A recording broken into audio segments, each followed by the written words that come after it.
Assalamualaikum warahmatullahi wabarakatuh. Halo teman-teman para pendukung setia Timnas Indonesia. Apa kabar dimanapun kalian berada? Semoga tetap dalam kondisi sehat selalu. Nah teman-teman, tak terasa 2 hari lagi kita akan menyaksikan pertandingan antara Timnas Cina melawan Indonesia di Gelora Bung Karno pada tanggal 5 hari Kamis nanti, sebagai lanjutan kualifikasi Piala Dunia Zona Asia 2026 pada pertandingan ke-9 sebelum Indonesia menuju Jepang, tepatnya di Osaka untuk menyelesaikan pertandingan terakhir, pertandingan ke-10 sesuai regulasi FIFA. Nah, kemudian teman-teman, yang kita tunggu-tunggu, akhirnya Timnas Cina mendarat di Jakarta kemarin malam. Namun satu hal di sini yang menarik perhatian saya teman-teman, yaitu kepada kepala pelatihnya, Branko Ivanovic. Sebelumnya Branko Ivanovic pada salah satu media Cina diwawancarai dan dia menyampaikan bahwa saya datang ke Indonesia untuk menang, bukan kalah ataupun imbang. Dan kami sangat yakin kami bisa menang di Indonesia. Itu optimis yang disampaikan oleh Branko Ivanovic. Dan kemudian setelah sampai di Jakarta kemarin malam teman-teman, setelah dia keluar dari pintu bandara dan dia berhasil diwawancarai oleh salah satu media yang ada di Indonesia, dan dia langsung menyampaikan itu yang kedua kalinya. Setelah dia ditanya, dia pun menjawab bahwa saya sangat optimis kami akan menang, dan apabila saya tidak optimis maka saya tidak jadi pelatih dan saya akan menggunakan 10 penyerang di saat melawan Indonesia. Nah, dari apa yang dia sampaikan ini teman-teman, menurut saya secara pribadi lucu dan tidak masuk akal. Karena dalam sepak bola perlu diingat bahwa 11 pemain yang diturunkan dalam starting line up, 10 sebagai pemain, 1 sebagai penjaga gawang.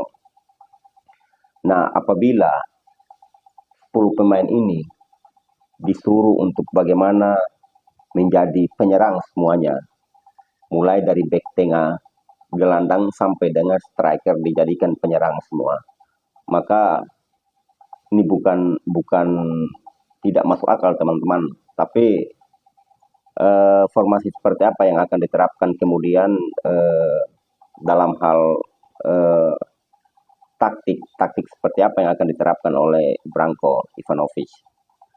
Namun teman-teman, setelah ditelusuri ternyata ini sebuah skyward yang sengaja dia sampaikan kepada kita semua, terutama kita para pendukung Timnas Indonesia. Dan pada intinya dia sampaikan ini kepada semuanya, mulai dari pihak federasi, para pemain, sampai pada kepala pelatih dan tim kepelatihan. Namun perlu diingat teman-teman bahwa di grup C, tim yang boleh dibilang paling lemah adalah Timnas Cina. Karena kenapa? Mereka adalah salah satu tim yang tidak produktif dibandingkan Timnas Indonesia. Timnas Indonesia tim yang sangat produktif, mulai dari kualifikasi putaran pertama sampai dengan putaran ketiga saat ini. Berhasil mencetak banyak gol. Dan ingat juga teman-teman bahwa Timnas Indonesia di saat main di kandang luar biasa penampilannya. Boleh kita melihat jika ditarik ke belakang, tim sekelas Australia, kemudian Arab Saudi, dan terakhir kemarin Bahrain. Mereka datang ke Indonesia, main di Gelora Bung Karno, ujung-ujungnya mengalami kekalahan. Padahal seingat saya waktu pertandingan terakhir kemarin dengan Bahrain, pelatih Bahrain juga memberikan skyward bahwa dia tidak takut menghadapi Timnas Indonesia dan mereka optimis menang. Namun ujung-ujungnya di saat gol terakhir yang dicetak oleh Romeni ke gawangnya Bahrain, di situ pelatih Bahrain wajahnya sudah mulai tidak jelas. Semua instruksinya seakan-akan sudah tidak berjalan. Nah, itulah kekuatan timnas Indonesia. Dan ingat bahwa di putaran ketiga ini, satu-satunya tim yang bisa mengalahkan timnas Indonesia di Gelora Bung Karno hanya Jepang.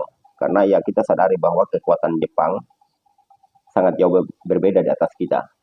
Karena kualitas Jepang sudah tidak bisa dipertanyakan dan diragukan.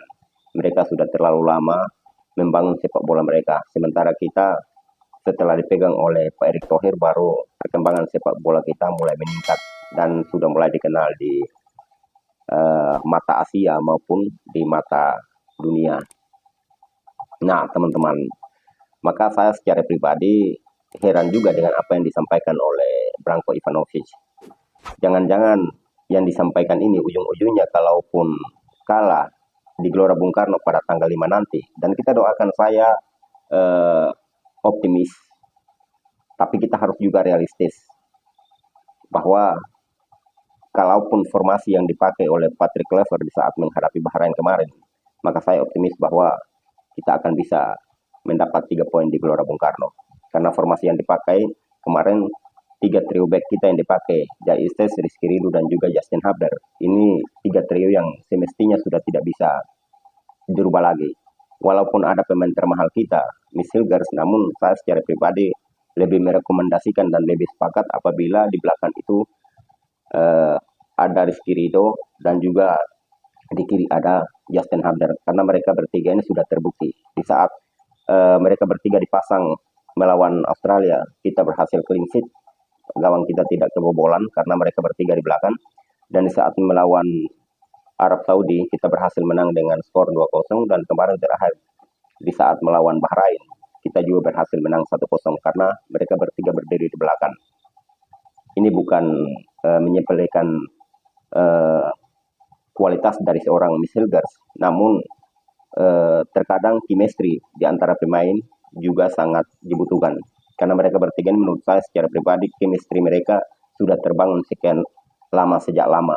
Makanya mereka sudah bisa berkomunikasi di saat pertandingan itu berjalan. Nah, teman-teman, itu bagian daripada informasi yang perlu saya sampaikan kepada teman-teman. Namun kita tidak perlu harus berpikir tentang apa yang disampaikan oleh Branko Ivanovic sebagai pelatih timnas Cina. Apapun bentuknya, siapapun lawannya. Saat ini timnas Indonesia bukan lagi tim kemarin sore yang harus takut dengan lawan siapapun. Siapapun lawannya, kita gas. Karena saat ini timnas kita sudah berproses dan menuju pada arah yang benar. Semoga tanggal 5 nanti timnas Indonesia bisa berhasil mendapatkan 3 poin dan menjaga asa untuk lolos ke putaran keempat. Oke teman-teman, tetap semangat, dukung terus timnas kebanggaan kita. Kita Garuda.